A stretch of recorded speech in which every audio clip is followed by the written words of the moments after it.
Okay. Hi, everybody. Can you hear me? If you can just type into the chat room and let me know if you can hear the audio. Okay. All right.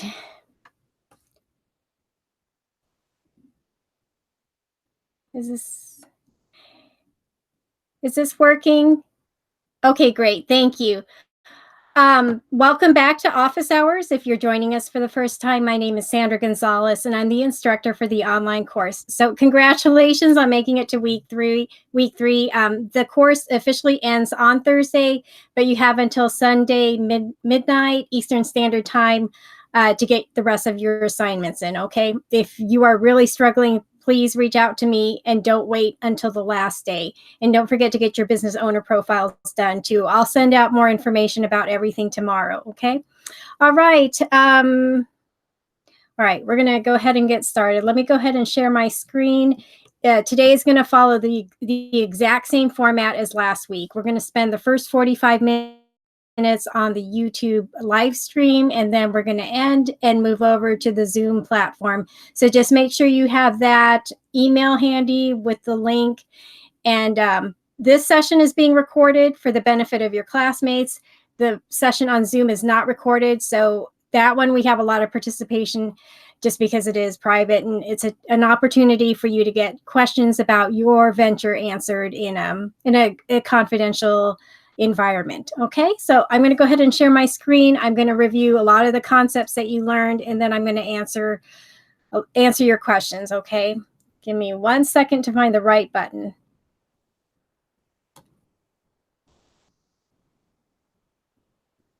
Okay. All right, so you should have gotten these slides earlier. I did add a few things, and what I can do is I can put them on Blackboard if you want to download the new set of slides, okay? All right, so let's talk about DBAs. DBA stands for doing business as. And the reason I bring this up is because sometimes a lot of the class will have multiple business ideas. This is one way that you can separate them out and keep your costs really low, okay? So for instance, if you have one LLC, or if you form as a corporation, either a C Corp or an S Corp, you can have several DBAs underneath your parent organization up here. And what this does is that it allows you to register a fictitious name so you can receive payment under that name. So what a lot of people will do is that they'll establish different brands, and then they'll come up with a name for each of those brands. And that's how you can accept payment for it, and more importantly, just be able to separate out your different ideas so that it makes sense to your different audiences, okay? And this should make sense after having done the marketing assignment. You should have been able to separate out your different niches into different market segments. And if that was hard, just reach out to me and I'll try and give you some ideas. So this is the purpose of this, is of having a DBA, is that so you can separate them out. The key thing about a DBA is that it doesn't offer trademark protection. So this is something that you would have to file for separately. The other thing to note about a DBA is that it does not give you the full veil of protection of either an LLC or one of the other corporate entities like a corporation. Okay. All right. So anyway, if this is something that you're looking at, maybe your main business is your nonprofit, but you want to have a for-profit business that'll help generate some income, you can look up these other resources. These are all hyperlinked, and then they'll give you some more information about separating them out as a DBA, because one, it's the easiest, and two, it's the cheapest. And then eventually, as all of your ventures start to grow, then you can file them. You can file different legal entities for them, the LLC, the C Corp, or the S Corp. And again, this is something that you want to, you really want to have a lot of conversations with your bail team, your business counselor, your attorney, accountant, all of those important people, because this affects the way you pay yourself, you pay your taxes. It has a lot of implications. So that's just a really quick rundown on the DBA. Now, this week we are talking about the value network, okay? We'll talk about this a little bit more. The main thing about value is that it's defined not from your perspective, but from your customers. And it can be whatever they decide that they want. It can be convenience, quality, service, or price. Okay, there's more, but these are just the main ones.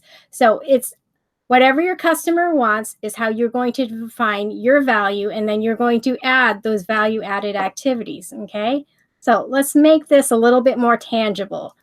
So if you're in the service, so let's just divide it up: service industries versus products versus the nonprofits. They all have different value added activities, and a lot of this you can find online. It'll be part of your research as you're doing your competitive map assignments.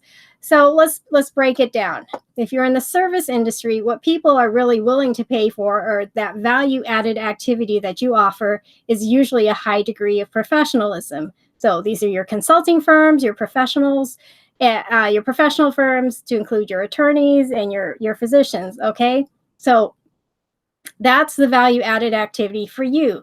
Now, if you are a product based in the product based industry, then again, it's whatever your customers perceive as added value, whether it's American made, a locally owned, family owned business, or your quality, like think of Land's End, your higher end merchandise or apparel, such as like the Coach purses or a Mercedes Benz. Okay, that's what they're willing to pay for, versus something that's lower cost. Okay, it really depends on who your audience is. The other ways to add value to your products or services could be your bundling, or the way you package your services. Think of like Amazon Prime. Okay, if you pay the $12 a month, you get your products in 2 days. A lot. I mean, everybody's doing that now. And then if you're a service-based business, think about how you can keep those loyal customers and keep getting their business. I'm sorry, such as with preferred, those preferred customer contracts, where if they have some sort of subscription every month, they are first on the list for emergency services from you, or whatever else it is that you offer. It could also be your presentation or packaging, like this little honey bear. This was designed over 100 years ago, and it came out, like, I think after the author of Winnie the Pooh died. It was like a year afterwards, but they designed this little bear to kind of resemble Winnie the Pooh, but it's part of their it was part of the branding, and it's still been in existence for over 100 years. Okay, but that's part of their added value. It's really part of their branding. It could be your service levels. Again, if there's a subscription service, then it's the frequency of how often you're going out there and providing that great service. Or for a lot of you, it's your social mission. There's a lot of you in this class that are donating a portion of your profits to help disabled veterans and other populations. So that could be another example of how you add value to your products or services. And then again, the rewards programs, or just the going beyond people's expectations. That's how those are the value added activities that you offer, so that you can attract and keep your clients. Now, for the nonprofits, it's a whole different ballgame, although it is very similar. The key thing with you is building relationships with your donors and sponsors, so that they keep giving you money. And what they really want are some tangible examples of what you're doing, so that they can see that their money is going to a good cause. For you, it's that personal touch. It's either a thank you phone call, or like what I've gotten from and these are IVMF grads, calendars with photos of their clients. Okay, now I can see where my money is going to, as well as smaller giveaways to your donors, like t-shirts, that kind of swag. Whatever it is, you need to know what it is, and it should always be incorporated into however you deliver that activity. Okay, that product or that service. I'm going to touch a little bit more upon nonprofit activities. I'm not sure if they've added all this to the residency, but either way, you now have it in the slides. You have some sort of examples. So fundraisers, this is going to go into your economic model. How do you raise funds? Dinners, silent auctions. I mean, if you go around and you study what everybody else is doing, like the schools and the museums, then you can just incorporate it into what you're doing. But the way you do it, you should be partnered up with someone else, with another stakeholder who can either help you with it or bring you their clients so that you can work together on these community activities. So races, fun runs. There's an EBV grad. She donates money and resources back into ballroom dancing for PTSD for veterans. So what she does is she partners with Arthur Murray Dance Studios, and they host all the fundraisers for her. So make it easy on yourself. Find another organization who has similar interests and can help you with these fundraisers or these revenue generating activities. And that's how you can create a revenue stream for your nonprofit. Okay. All right. And don't forget about grants. There's foundations from all of the Fortune 500 companies. You just need to search online and see which ones will accommodate or will want to support your mission. Okay. There are a lot of you who are doing things for veterans. So make sure you start looking for the foundations from other veteran organizations like Disabled American Veterans, Wounded Warriors. They all have grant competitions, and you can just start mapping out when the deadlines are for those and start preparing those grant proposals. Okay, and then there's also individual donations. One of the things as part of your marketing is to really understand the psychographics. Okay, psychographics is a Greek word, and it has to do with the psyche. It means the behavior, the buying behavior of your clients, whether they are for-profit or nonprofit. In this case of the nonprofit, it's your donors. This report will give you a good, will give you some really good information about the psychographics of donors for nonprofits. Okay, let's go to the next slide. So the value chain, this is part of your value network. So that's why I want to bring it up. So if you're seeing this for the first time, this is what it looks like. So this bottom slide here talks about your primary activities. Let me just bring up the definition so you can read it with me.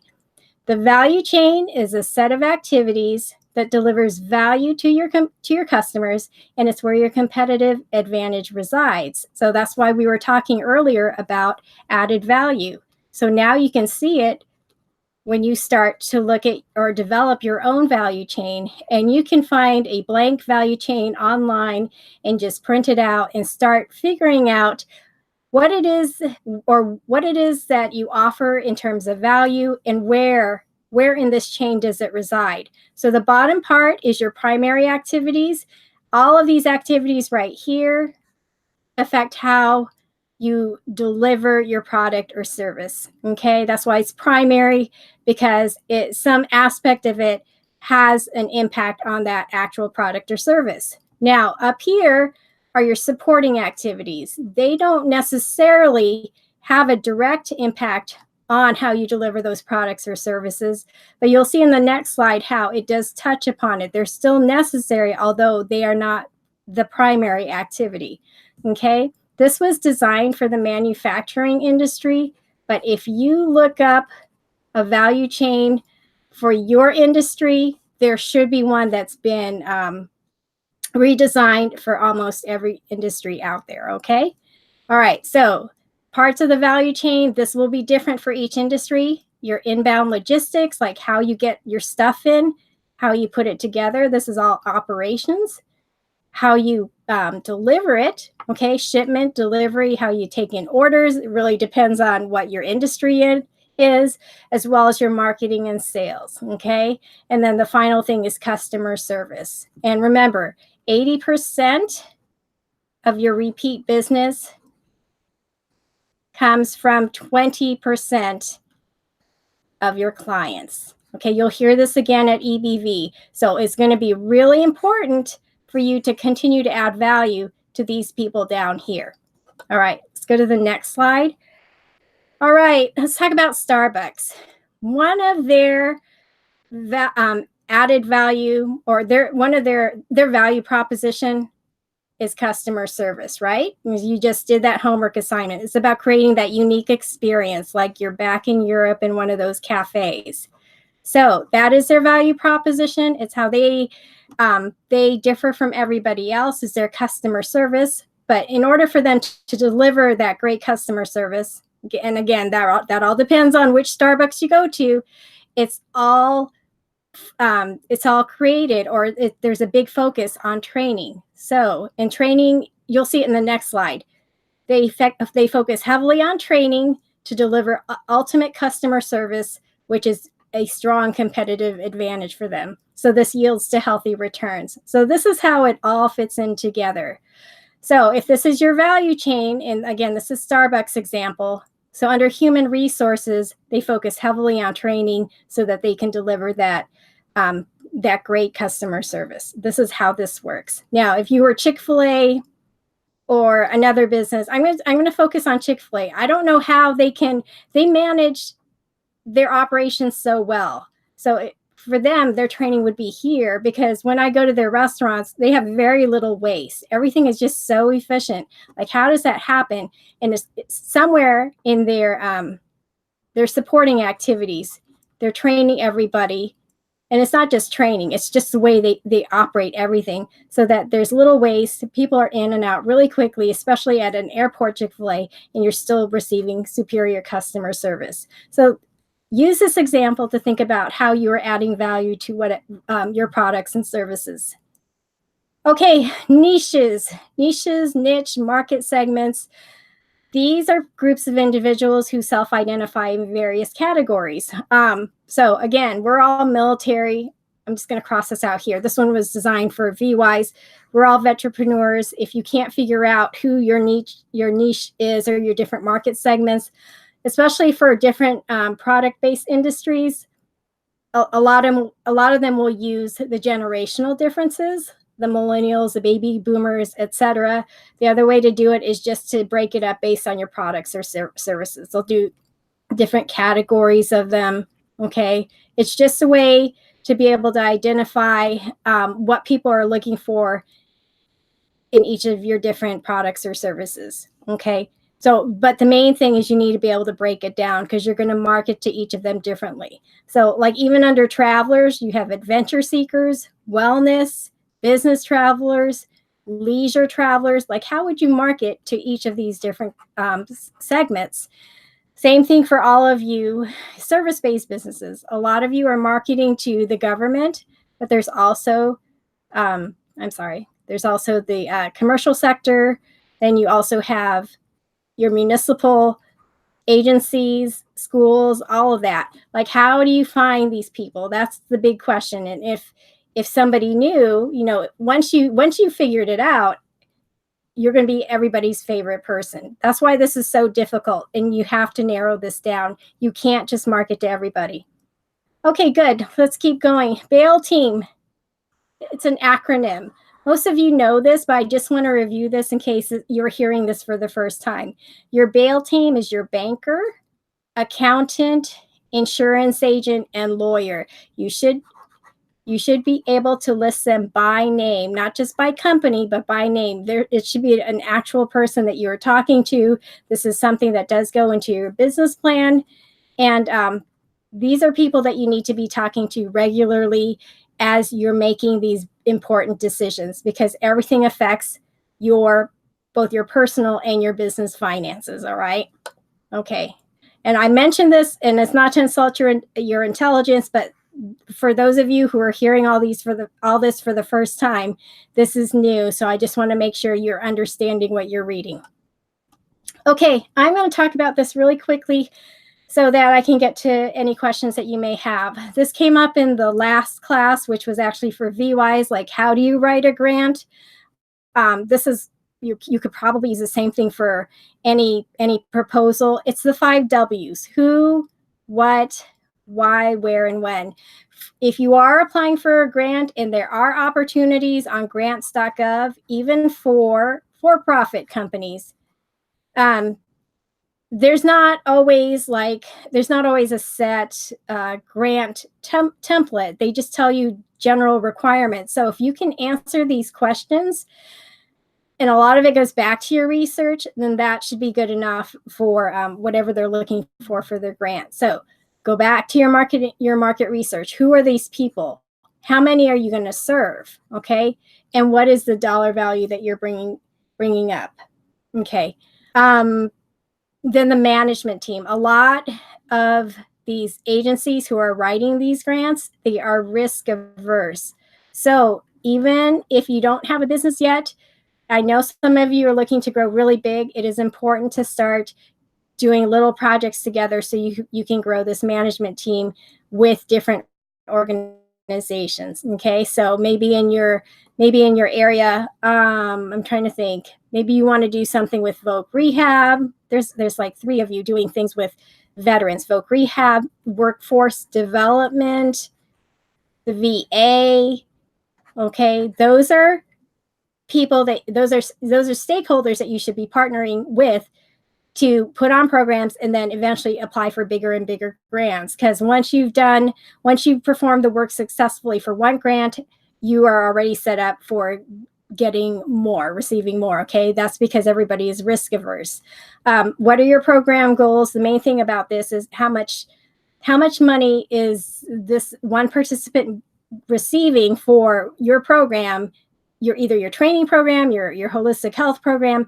What is the dollar value that they're receiving, and what do you hope to accomplish? And then everything else is pretty much self-explanatory. So if you're going to be applying for grants, these are mostly at the federal level, but you still have to be registered in SAMS, FBO.gov, and grants.gov. So you need to go through the same process as everybody else, going to your local procurement technical assistance center so they can register you in SAMS. Okay.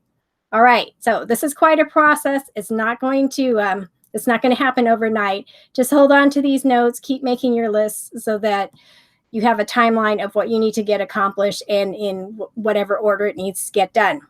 Let's talk about supplier diversity programs. This applies to all of you. If you type in these words, do business with, and then type in the name of the agency, it's going to bring you to their small business portal.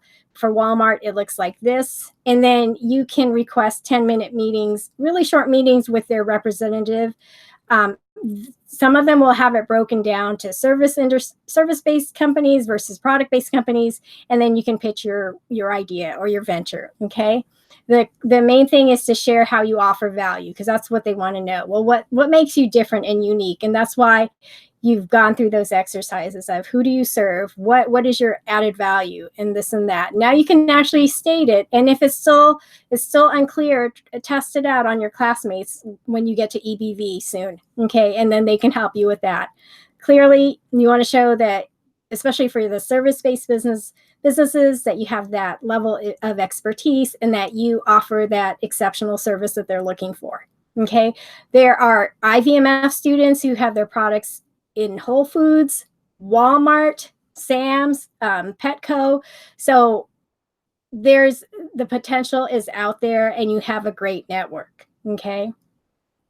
All right, let's talk about more tools for your market analysis. I am not a professional marketer, but when I went to, it was a military entrepreneur program, and it was through, I'm just going to abbreviate. It was actually through Inc. magazine. So it's free. The admission to the conference is free, but you pay for your lodging and your travel. But what they do is they invite all the successful entrepreneurs, the ones who are on that Inc. 5000 list. They invite some of them to come back and be mentors for the vetrepreneurs who are there. And there was a marketing consultant there. And what he did was he actually went to these sites. So it was SEMrush and BuzzSumo. And what he showed me was where my competitors were advertising. So if you're at that point in your business, it's probably worth it to start comparison shopping for a marketing consultant, because they pay for all the subscriptions to a lot of these tools, like but some of them are thousands of dollars. And then they can help you develop a customized plan for your marketing efforts.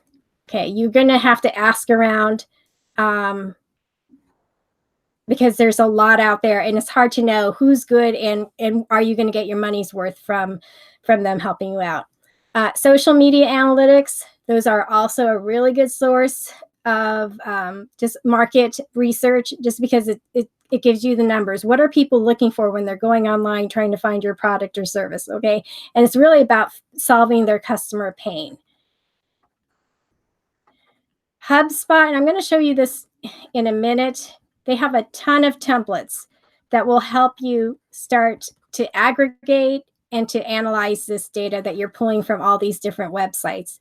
But these are some resources for you. Like even with SEMrush and BuzzSumo, they have so much competition now that it's like I couldn't even tell you which one is better. But it's a matter of going to conferences and networking events just so you can see what's available out there and getting referrals to people who are good. Another resource is the SBDC, because they can give you detailed analysis of markets. They have all those technical tools, and that's what they do best. Okay. How and where to find new clients. This is kind of hard, because if it were easy, everyone would be doing it. So again, focus on that 20% of your clients who give you your repeat business. Okay, ask for referrals. Right here, have some sort of reward system, and always be out there speaking. Okay, 1 million cups is free. This is through the Kauffman Foundation. If you go online, it'll give you all the locations all over the country. So if you're visiting family, like I'm just going to throw out a city. If you're visiting family like in Denver, find out when they're offering this. It's usually on a Wednesday morning. Then you can go and pitch your business. All right, and it's more than a pitch, because they want to know about you, your story, and how they can help you. And it's a way to get new customers. Again, there's your Chamber of Commerce, as well as local networking organizations. What else did I want to tell you? Okay, if you really want to get some inside information, it's through your indirect competitors. And this has worked very well for me. It's worked well for other students. And basically, if you can just find people who are doing something similar but not offering the same product or service, they're the ones who will probably want to work with you, and they'll tell you all the best places to advertise, the best trade shows, and all that kind of stuff that you will never find anywhere else. Okay, good. Daniel put a good resource in the chat room. There's an app for 1 million cups. So there's a bunch of networking events. 1 million cups is just one example, but there's even more. And you should always be finding ways to get up there and speak, because when they see what's coming from your heart, it makes them want to do business with you. I'm just going to talk about the free subscription services, because there's a lot of paid subscription services out there for procurement, and the best resources for that are your other classmates. So if you go to the PTAC and you ask them to put you on their service, that is free. This is also free with the Secretary of State websites. You get notified of those opportunities. The North American Procurement Council, they have the free one. There is a paid one. Excuse me. I don't use the paid one, but you can go, it'll take you to each state and you can get information there. I'm so sorry. Okay, FedBid and the GSA Schedule are also other opportunities to find new clients. If you go to your local speed dating or matchmaking events, those are through your PTAC, and you talk directly with those different agencies, they will put you on their list. Okay, that's actually better, because they're the ones who know when those contracts are coming out.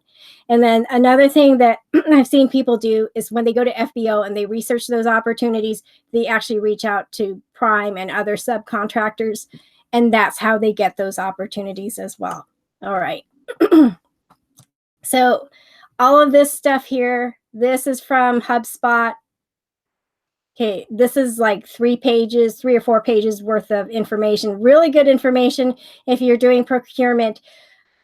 People will be looking at your profiles, and sometimes you'll get contracts just based on your profiles. Ask Chris Dombach there. I think he's going to be one of your speakers. So it's really important that you're using LinkedIn if you're in the service industry. And then if you're a business to consumer, social media, and I know you already know that, but definitely Facebook, and then Pinterest generates more sales than Facebook.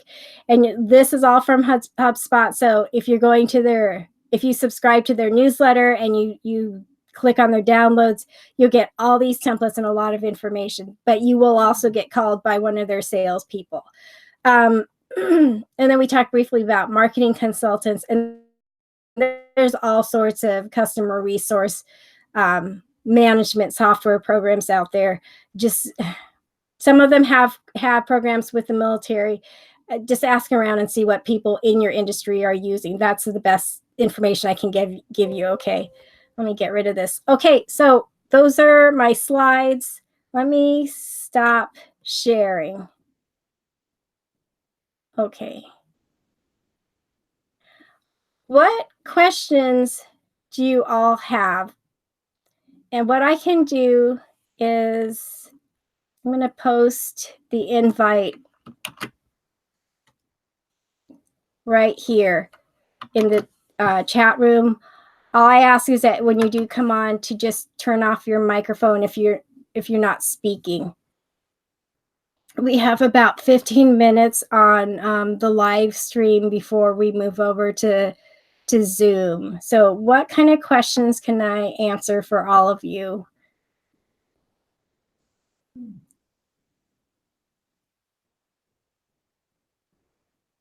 Okay, good. Tad put a really good comment on the chat room talking about adding a V at the end of the BAIL team acronym so that you can also list your veterans organization. So there's a lot of them out there. It really depends on what you're trying to do. I want to say there's about 3 or 4 of you in that veteran space. So we talked about disabled veterans, wounded warrior. I'm going to add some if there was something else. There's a lot. Okay. What other questions can I answer for everybody? And you're more than welcome to just come and join me on Google Hangouts if there are any general comments that you want to share.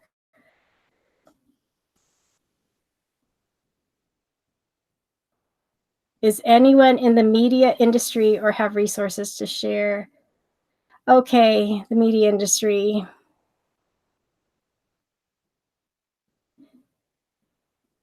I can't think of anyone in this class that's doing anything related to media. Johan, what kind of resources specifically are you looking for?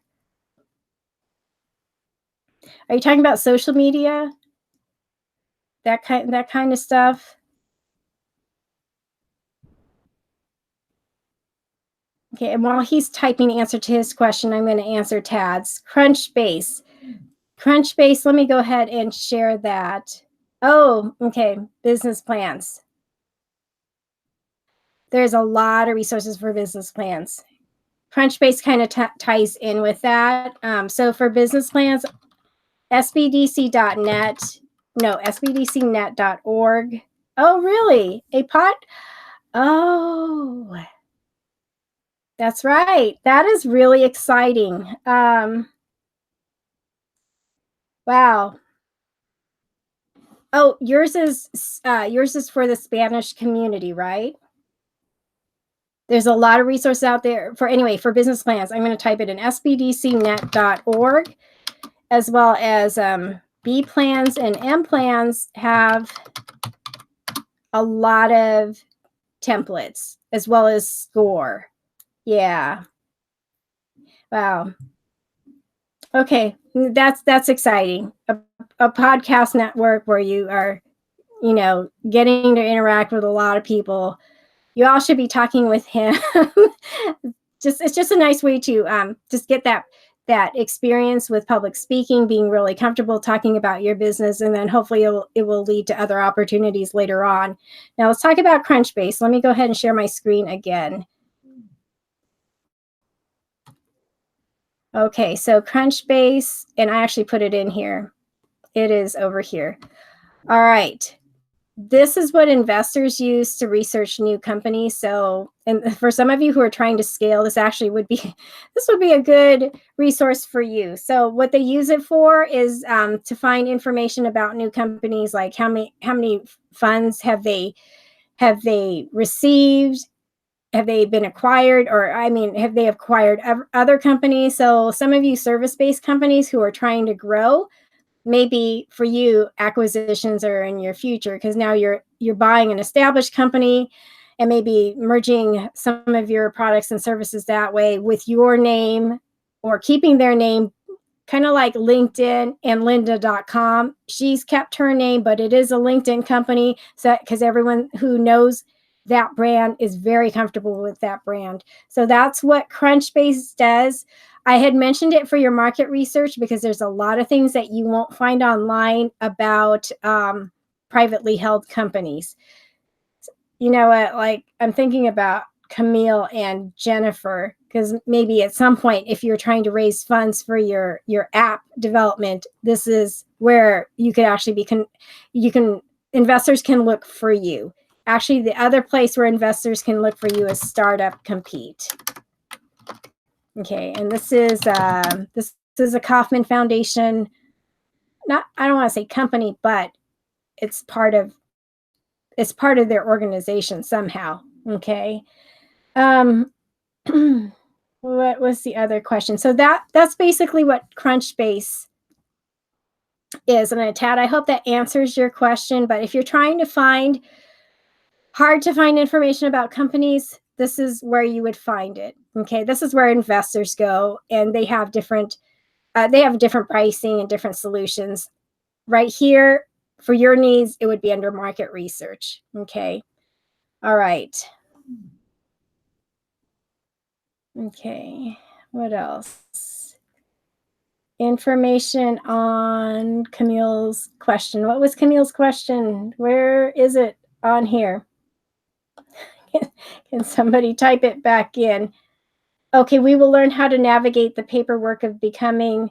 Oh, will we learn how to navigate the paperwork of becoming a veteran-owned or disabled veteran-owned business?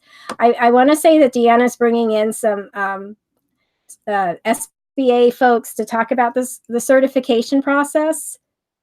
There's a lot of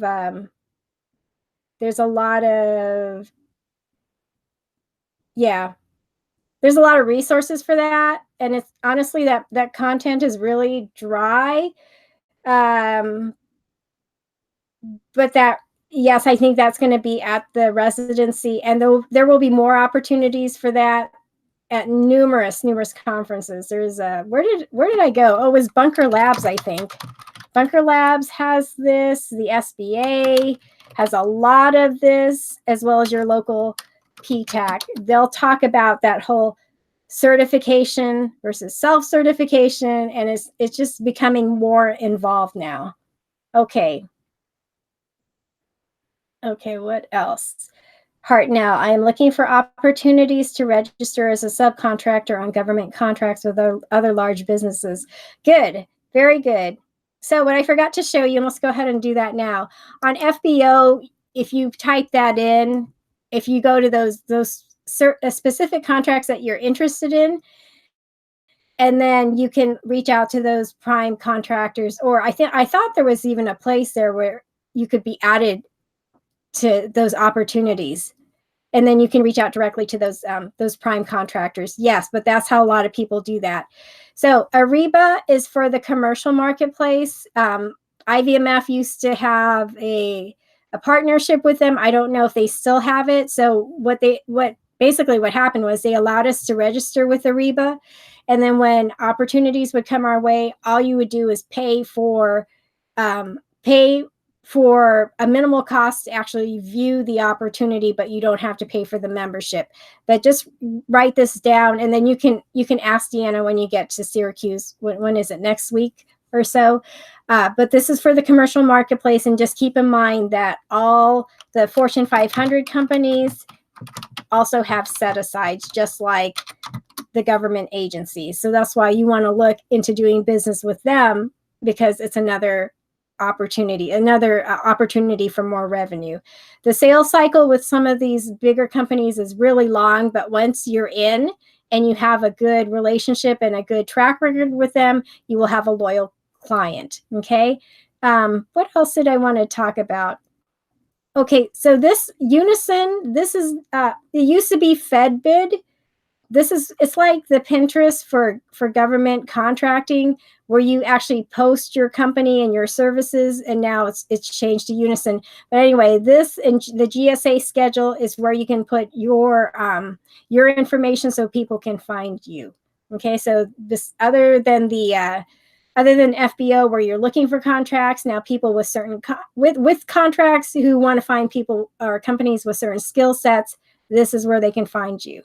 All right. And I want to go back to Startup Compete. They changed their names to UNoodle. So IVMF does have business plan competitions. It's kind of random. It basically happens when they can get sponsorships, but a lot of times you'll have to register through UNoodle Compete. Okay, so if I keep saying startup, that's where this is. And this is also where you can get connected to investors and just look for other opportunities.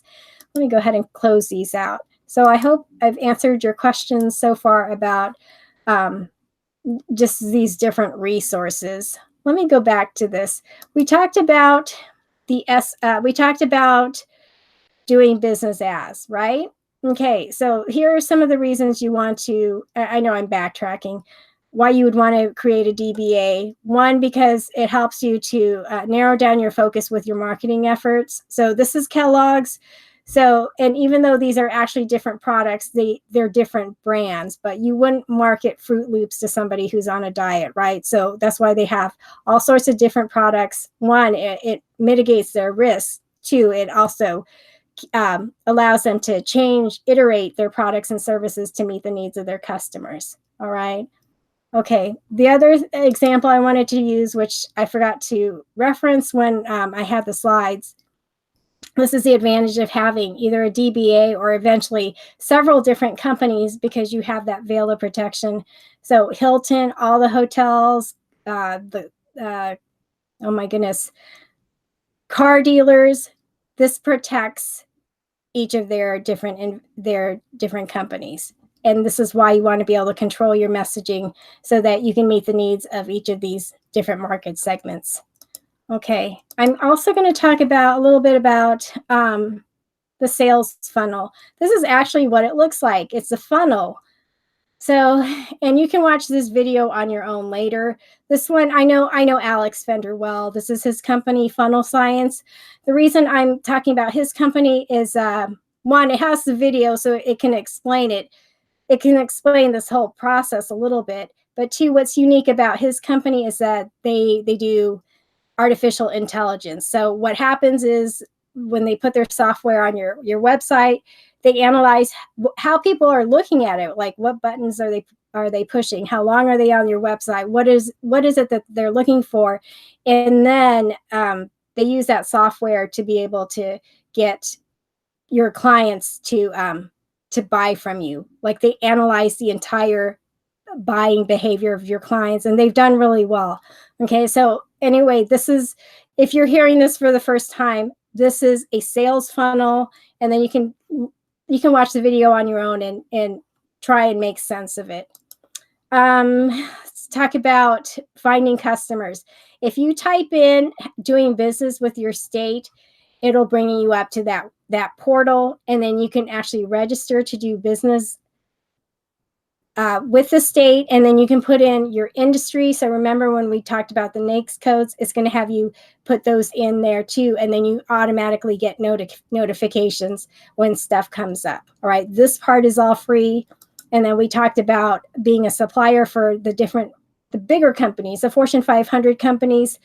And then they want you to do two things. They want you to register on their website, and then they also want to see you on Ariba. Okay, so another question on the chat room. Discuss what a GSA schedule is. I'm just going to bring it up. This is really involved. It's also, I think you have to pay. I think you have to pay into it. I have not done this process, but the GSA schedule, if it's the government's form of Pinterest, it's their catalog where it lists your products and services so people can come and look for you. So let's say you're bottling your own special sauces. People can come and find it here. Maybe you're doing gluten-free dietary sauces. You know, everybody has to buy that. Okay, so Tad said that you don't have to pay for this. Other students have told me that it wasn't worth the time and the money, and I'm not exactly sure why. It didn't return the value that they had invested into it.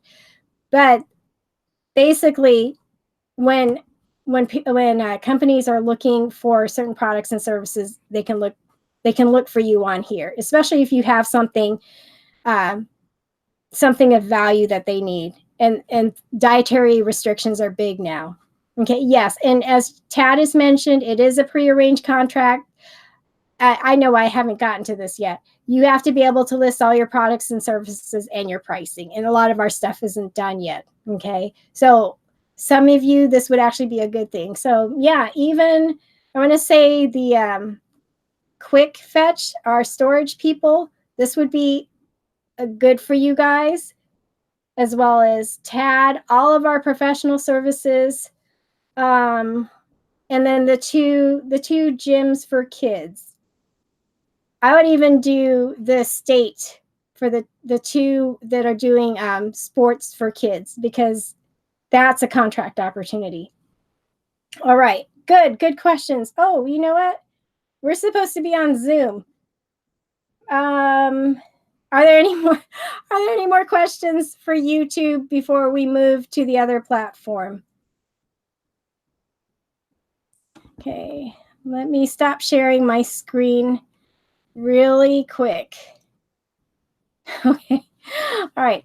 So, are there any last questions before we move over to the other platform? Okay, so we've covered a lot. And this is recorded, so you'll be able to go back to it. And a lot of this will be covered during the residency as well, especially the procurement stuff. I think that they're going to separate you out into different tracks. Those of you who are B2B versus B2C, and then you can get more of a deeper dive into just the content and then how it's going to relate to your business. With the whole procurement stuff, that is really involved. If you go and work with a counselor at the PTAC, they'll help you get set up in SAMS, get your DUNS number and your cage code. What you need to do is start working on that capability statement, because once everything is done, then they'll give you a list to connect with contracting officers in your area. Okay, very good. If I don't see you on Zoom, thank you. I've enjoyed working with everyone.